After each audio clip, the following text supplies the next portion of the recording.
Hey guys, I'm sorry this video took so long. I had it edited literally the night that it was filmed, and then I got lazy and I never ended up uploading it. And I was gonna upload it a couple days ago, and then I decided I wanted to re-edit the whole thing on my Mac Pro to test its performance. So that's why this video is taking so long. I'm very sorry. So this will just be thrown in at the beginning of the video. Hey guys, welcome back to another video. Now, I did a huge device trade with one of my friends, and today we're going to be looking at what I got. If I sound a little tired, it's because it's like 1 a.m. So I'm going to start off with the tablet. This is a Samsung Galaxy Note Pro 12.2. I had another one of these. I took it apart. I got this because I needed a board, or I needed a display, battery, all that, and it turns out my board is just bad, so this thing is junk, unfortunately. Moving on to the MacBooks, because they're honestly not that interesting. We have a 2010 13-inch MacBook Pro.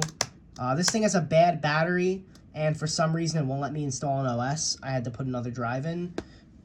Could be a battery thing, could be something else. I'm just going to put it on Mountain Lion because it runs like shit with patched Mojave. It's in pretty good condition, but it needs a battery. Probably won't buy a battery because it's a 13-inch. Next up is this, which is going to segue me into a rant. Fuck USPS.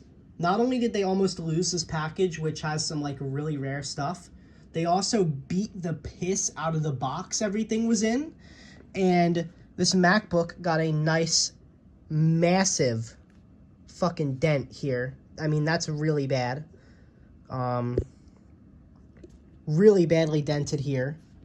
And the battery indicator, I guess it's working now. It wasn't working. So this did not have working Wi-Fi. This was just free. He just gave it to me because it did not have functional Wi-Fi. Unfortunately, I was not able to fix the Wi-Fi. It does appear to be a board-related issue. So this thing is kind of cooked. Unless I can figure out why the Wi-Fi doesn't work. I was thinking maybe the EFI firmware is bad. It's not recognizing the Wi-Fi card.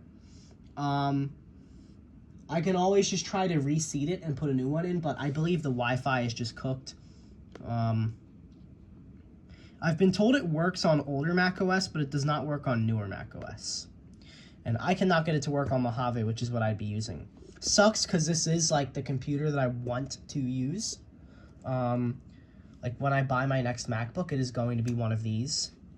But maybe I'll get lucky. Maybe it'll be something with like the EFI, or maybe something. It's definitely not a Wi-Fi card or Wi-Fi cable issue, because that has all been tested. Moving on to the phones. Actually, we'll move on to the parts. Right here is an iPhone 10 cracked display. The OLED still works, the glass is just cracked. And then an iPhone 10 housing. This board is iCloud locked, so it's just e-waste. It is a scratched up silver housing. This was free. I did not trade anything for this, excuse me. I'm gonna pull out the other part that I got, because I got another phone part that I can use. So this is an AT&T locked Galaxy Note 8 motherboard on Android 7, which is pretty rare. It'll be nice to mess around with this once I can get myself a spare battery, because I have a Note 8, I can throw it in. We have two iPhone XS Maxes. I'm going to go over this one first. This is an iPhone XS Max, 64 gigabyte gold. It had its back glass replaced. The board was swapped into this nicer housing with this replaced back glass. Had its camera lens replaced, and all that work was done on it. The display was done, and all of that work was done on this phone because it is on iOS 14.6. Which is really nice. It is unfortunately blacklisted, but I don't plan on using the phone on a cellular network, so that's fine. Next up, we have another iPhone XS Max 64 gigabyte gold. This one is on iOS 12.4.1. Let me see if I can show that off without revealing any of my serial number. There you go. Really rare, really nice to have. It's in super good condition. Battery health on this is 94, and the battery health on this is like 90. This is an Essential PH1 in matte black. Needed a Google Lock bypass. I have went and thrown Lineage OS on here because it runs pretty good. The biggest issue with this is that the frame is just completely, like the plastic frame, the gasket for the screen is just like completely fucked. So it's like got really bad light bleeding issues. If I push it down hard, it's not as bad. So I'm thinking maybe I can glue it down with some type of really hard adhesive. Unfortunately, they do not sell replacement screen frames on eBay or anything. This is another one, except this one is the regular black color. This one works just fine, didn't even need to be bypassed, was just fine out of the box. I don't know if I'm going to custom ROM this. I already went and unlocked the bootloader, but I don't know. Next up is this LG V20. This is just a black model. Works fine. There are no issues with this phone. It's really nice. It's on T-Mobile. I was going to put Lineage OS on it, but these things have a really weird bootloader. You can't just flash a recovery. There's a bunch of shit you have to do. And honestly, this is one of the only phones I have where the software is so snappy and the phone runs so good, I don't feel the need to ROM it. And finally, this is the best thing here, the rarest thing here. One of the rarest phones in my collection. This is a pink gold Samsung Galaxy Note 5 China Duos model.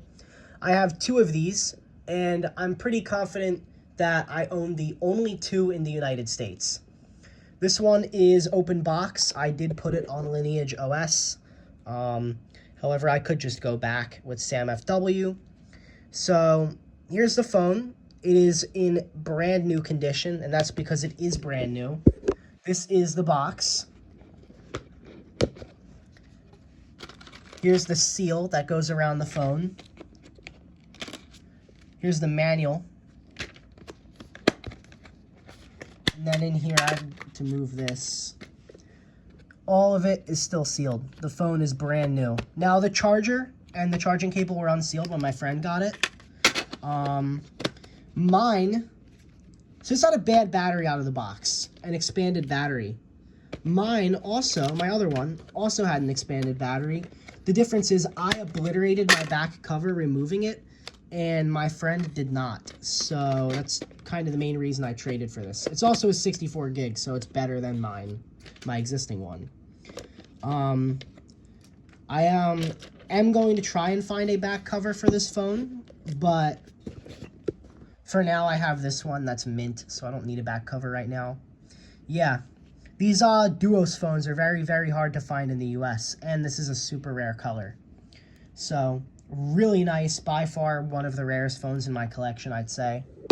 So I hope you guys enjoyed the video. Please like, comment, and subscribe, and I will see you guys next time. Ooh, I completely forgot to cover a phone. I'm a fucking idiot. This is a very interesting phone. It is I think it's Prism Green Galaxy S10e, but I saw a video of another green one, and this is like a lighter shade. Now that may have something to do with kind of part of this phone. This is a very weird phone. This is a Galaxy S10e. It is a G975F/DS, so it's an international dual SIM model. But if I go into Wi-Fi, the Wi-Fi is broken. It just loops. It's also a South American model. Like, it would have come from South America. Why this is so weird is because if I power the phone off, I'll put a picture up right now. I think it's a prototype. I asked somebody who knows a lot about prototypes, and they said it probably is.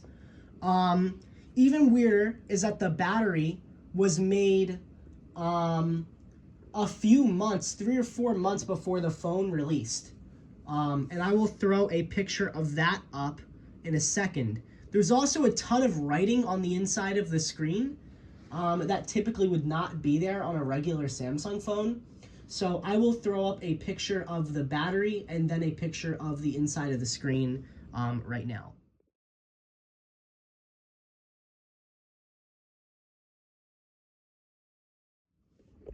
So yeah, very, very strange phone.